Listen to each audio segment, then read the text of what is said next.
उसका उदंडता भरा व्यवहार भी अब गायब हो चुका था और वह मेरे साथी के बगल में घिघियाता हुआ वैसे ही चल रहा था कि जैसे एक कुत्ता अपने मालिक के बगल में चलता है। वह बोला, आपके निर्देशों का पूरा पालन होगा, मैं उन्हें पूरा कर दूंगा। होम्स ने उसकी तरफ देखते हुए कहा, इसमें कोई गलती नहीं होनी चाहिए। जैसे ही उसने होम्स की आंखों में एक धमकी भरी चेतावनी देखी तो वह कांप गया। ओह नहीं, इसमें कोई गलती नहीं होगी, ये काम जरूर हो जाएगा। क्या मुझे इसे पहले ही बदलना है या नहीं? होम्स ने 1 मिनट रुककर कुछ सोचा और फिर जोर से हंस पड़ा। वे बोले, नहीं, अभी नहीं, मैं इस बारे में तुमको ले लूंगा। अब और कोई चालाकी नहीं तो। ओह सर, आप मुझ पर विश्वास करें, आप पर विश्वास कर सकते हैं। हाँ, ऐसा लगता है कि मैं कर सकता हूँ। अच्छा, तो तुमसे कल बात होगी। इतना कहकर वह उस आदमी के हिलते हुए हाथ पर ध्यान न देते हुए, जो कि उसने इन्हीं के लिए बाहर निकाला था, वापस मुड़ा और किंग्स पाइलैंड की ओर चल पड़ा। जब हम साथ पैदल वापस आ रहे थे तभी होम्स ने टिप्पणी की, ट्रेनर सिलास ब्राउन उदंडता, भीरुता और टुच्चेपन का अद्भुत नमूना है। मैं शायद ही ऐसे व्यक्ति से पहले कभी मिला हूं। तब क्या घोड़ा उसी के पास है? उसने पहले तो घुटकी देने की कोशिश की, पर मैंने उसकी करनी का वर्णन इतने सही ढंग से किया कि वह यह मान गया कि जैसे मैं उसे यह सब करते हुए देख रहा था।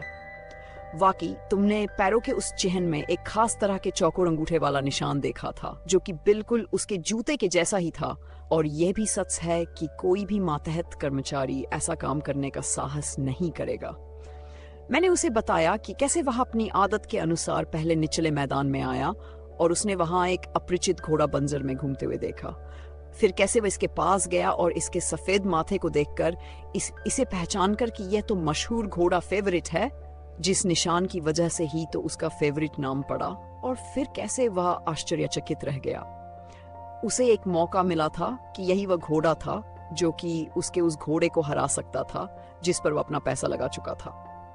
फिर मैंने ये भी बताया कि पहले किस प्रकार उसकी प्रेरणा उसे किंग्स पाइलैंड की तरफ ले चली और फिर बुराई ने उसे वह रास्ता दिखाया, किस तरह वह रेस के खत्म होने तक उस घोड़े को छिपा सकता था और फिर किस प्रकार वह इसे वापस ले आया और इसे मेपल्टन में छिपा दिया।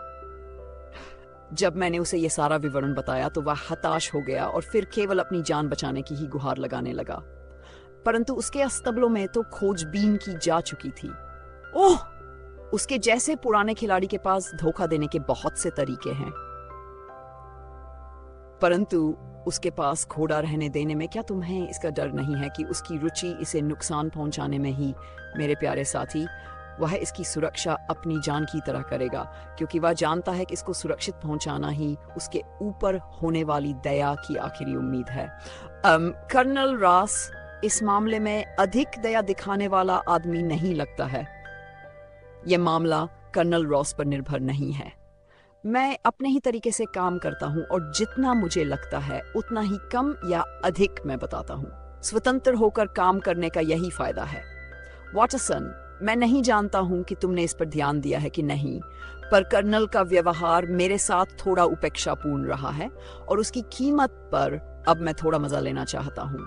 उसको इस घोड़े के बारे में कुछ भी नहीं कहना है। बिना तुम्हारे आदेश के बिल्कुल नहीं बताऊंगा।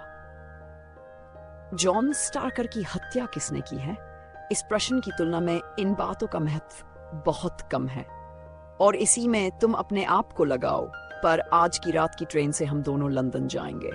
मैं अपने साथी के शब्दों को सुनकर भौंचक्का रह गया। हमने अभी कुछ ही घंटे डेवानशायर में बिताए थे और उसने अपनी छानबीन इतनी बुद्धिमानी से शुरू की ही थी जो अभी पूरी तरह से मुझे समझ में भी नहीं आई थी कि वह इसे बीच में ही छोड़ रहा था।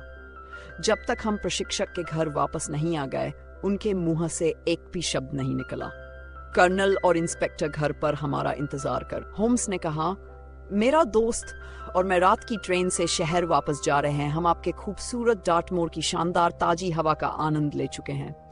इंस्पेक्टर ने अपनी आंखें चौड़ी की और कर्नल ने उपहास की मुद्रा में अपने होंठ गोल किए और कहा, तो आप उस बेचारे स्टार्कर के कातिल को गिरफ्तार न पाने के कारण बहुत निराश हैं।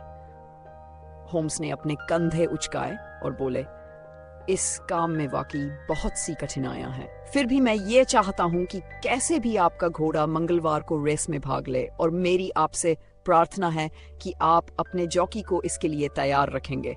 क्या मैं आपसे जॉन स्टार्कर की एक तस्वीर ले सकता हूँ? इंस्पेक्टर ने फोटो लिफाफे से बाहर निकाला और उसे दे दिया।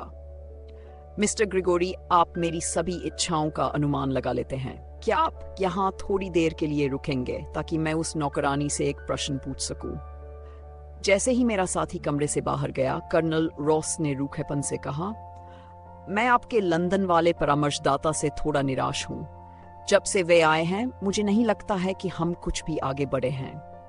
मैंने कहा, कम से कम आपको उनकी ओर से यह आश्वासन तो मिला है कि आपका घोड़ा रेस में दौड़ेगा। कर्नल ने अपने कंधे उचकाते हुए कहा, हाँ, मुझे मात्र आश्वासन मिला है और मैं अपना घोड़ा पाना चाहता। जब वह दोबारा कमरे में घुसे तो मैं अपने साथी की प्रतिरक्षा में कब देने नहीं वाला था कि वे बोल पड़े, हाँ, तो अब मैं तावीस्टाक के लिए पूरी तरह से तैयार हूं। जैसे ही हम घोड़ा गाड़ी में चढ़े, तभी अस्तबल के एक लड़के ने हमारे लिए दरवाजा खोला। होम्स के दिमाग में अचानक कोई विचार कौन था। उन्होंने आगे झुककर उस लड़के की बाहों को छुआ और कहा, तुम्हारे अस्तबल में कुछ भेड़ें भी हैं, उनकी देखभाल कौन करता है? मैं ही करता हूं सर। क्या तुमने उनके साथ कुछ होते हुए देखा है?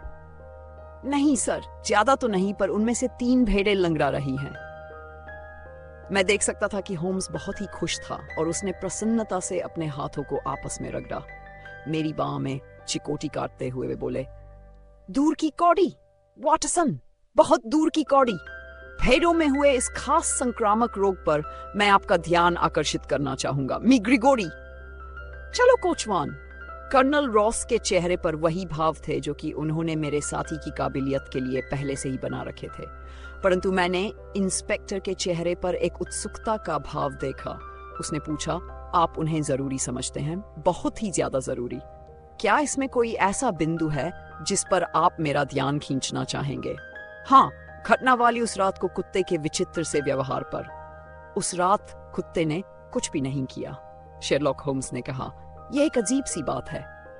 4 दिनों के बाद ही मैं और होम्स बेसिक्स कप की रेस देखने विंचेस्टर जाने वाली ट्रेन में फिर से जा रहे थे। पहले से ही तय कार्यक्रम के अनुसार कर्नल रॉस स्टेशन के बाहर हमसे मिले और हम शहर से दूर रेस के मैदान की तरफ चल पड़े।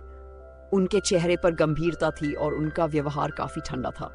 कर्नल ने कहा, मैंने अभी तक अपना घोड़ा नहीं देखा है।